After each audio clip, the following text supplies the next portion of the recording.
Grand Theft Auto Chinatown Wars is considered to be one of the weakest Grand Theft Auto games in the series. But why is that? There's a couple of reasons. Number one, it was primarily made for the DS. Number two, it's a top-down GTA game that was made in 2009. That was after Grand Theft Auto 3, San Andreas, Vice City Stories, Liberty City Stories, and Grand Theft Auto 4. It was considered quite a weak thing to do to go back to the very old Grand Theft Auto roots. I just think a lot of people skipped this, like they didn't want to buy it because it was on the DS. Today I want to show you that it was actually quite an impressive game. First of all, I just want to give you a brief history on the game. Like, you might be asking, why did they make this? You know, what was the point in making a top-down game in 2009? Well, it was made in 2009, a year after Grand Theft Auto 4, so it's supposed to like coincide with Grand Theft Auto 4. Maybe I feel like they were trying to do the exact same thing as like Vice City Stories and Liberty City Stories. The whole reason it was made was for the DS market. They wanted to break into that market and try and get these people playing Grand Theft Auto games. They have a lot of mini games that required you to use the stylus, and you'll notice that a lot. As you know, with these videos, I don't like to give the story. I don't want to spoil it for you.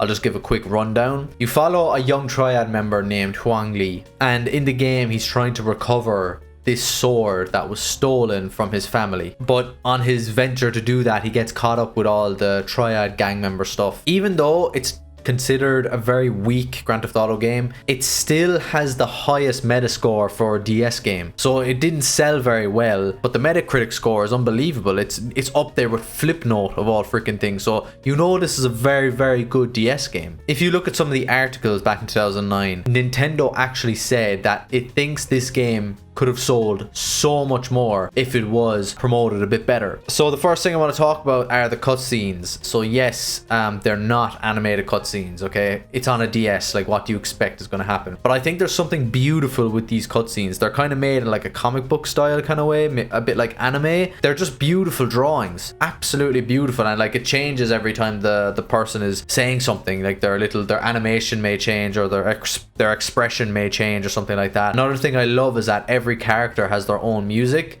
Now I think this is going back to the old GTA days where they did that too, but I think it adds so much personality to the game because it basically is the music fits these characters. I think the writing in this game is unbelievable. Considering this is on a DS, the writing is top notch, like up there with the best Grand Theft Auto games. It's such a shame that there is no dialogue.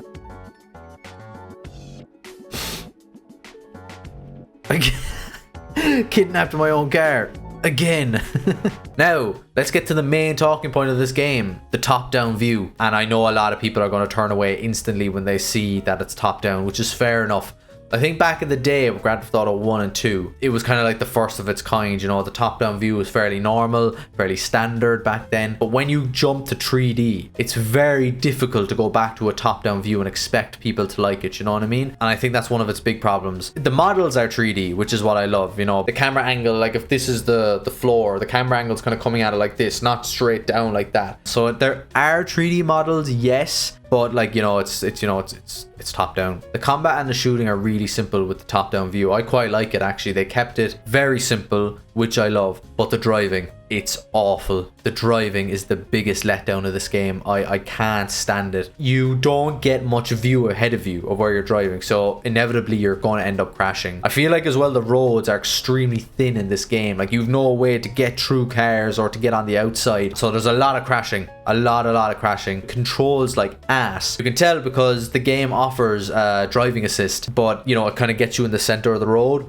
but it just does not help. It's just so difficult to control vehicles in this game, and of course it's a Grand Theft Auto game. There's going to be a lot of driving, so that's a huge downfall for me. I could not stand it, and I thought, okay, maybe if I give it a bit of time it'll get better. Did not get better, just got worse. I just could not control the vehicles in this game, but everything else in the top-down view is okay. So as we said already, it was marketed for the DS. It was made for the DS. Now my footage is from a PSP.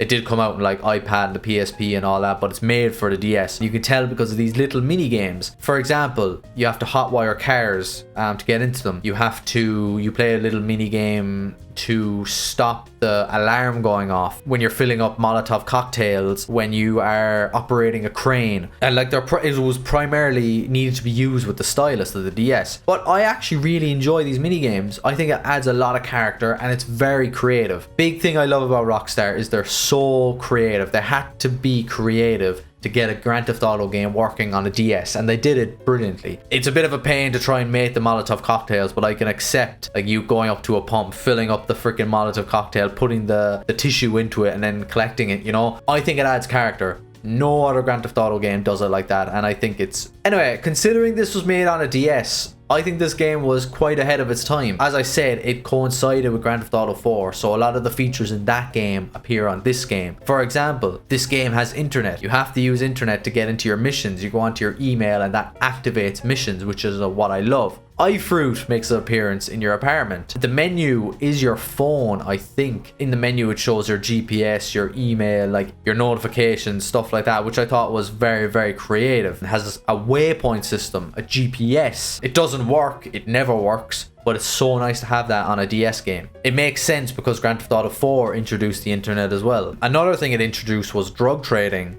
where you go up to a drug dealer and you can kind of like negotiate and see what you want to buy, what you want to sell, and then you play a little mini game like to get the drugs and stuff like that. But once you do get the drugs, you can either sell it on or you can keep it for yourself. It's a very interesting dynamic that they set up here, and it's only in this game. Like, this is a brand new system that was never seen before, and they added it on the DS, which is nice. I want to talk briefly about the storyline. I'm not going to spoil it much, but I do think it's interesting to talk about. I like where they're going with the Triad storyline. I think it's very, very smart, because the Triad gang have been in most Grand Theft Auto games outside of Vice City, I think. So it's very nice to see their point of view. I think it's shown in a lot of Grand Theft Auto games that the Triads are ruthless. They're a brutal gang that will just kill on demand, and it's really shown in this game, like really shown. Funny enough, this was one of the first Grand Theft Auto games where I tried to trick my mom into buying, because like, it's a DS game, mom. DS is for children, you know? It's only a stupid game, you know what I mean? But it's actually the most brutal Grand Theft Auto game, by far, by far. And the very first mission, you see one of your friends get killed, and like, even though it's not an animated cutscene, you're like, geez, whoa, what just happened there? I'll show you my reaction now. Oh, what the f, boy? Jesus Christ, she died.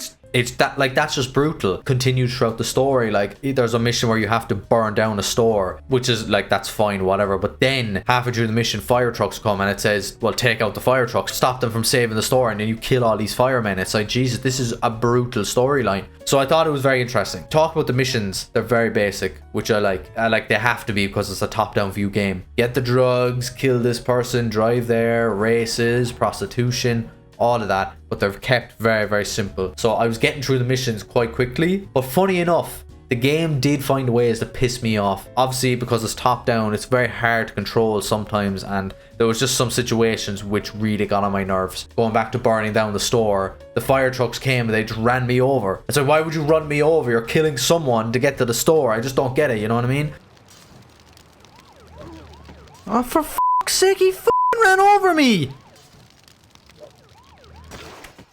And lastly, I just want to talk about the world itself. As we said, it is Liberty City. Yes, very dark and stuff like that. But what I love is the level of detail. Before I say this, keep in mind it's on a DS. It basically has all the features of a normal Grand Theft Auto game. Like, something I noticed was, like, first of all, it has a weather system, which is great. The waypoint system. I saw the ambulance coming a lot to save pedestrians that I knocked down. You would expect this in a normal Grand Theft Auto game, but not on a DS. Do you know what I mean? It's remarkable how they got this working. I can go through it all day. Really, this is a game worth playing. I feel like it shouldn't have been skipped over. That's a shame in my opinion, because yes, it's on a DS. And yes, you will automatically compare it to the old Grand Theft Auto games. But like, if you just let that go, God, it's a fantastic game. It's a fantastic game. What they fit on a DS cartridge. Unfucking believable. But anyway, ladies and gentlemen, I would give this game a try. Yeah, you can get it for very cheap. You know, you can get it for 15 euros, 10 euros, stuff like that. It is worth it in my opinion, ladies and gentlemen. It is a Grand Theft Auto game. If you love Grand Theft Auto, you should play this game. Keep playing games, ladies and gentlemen.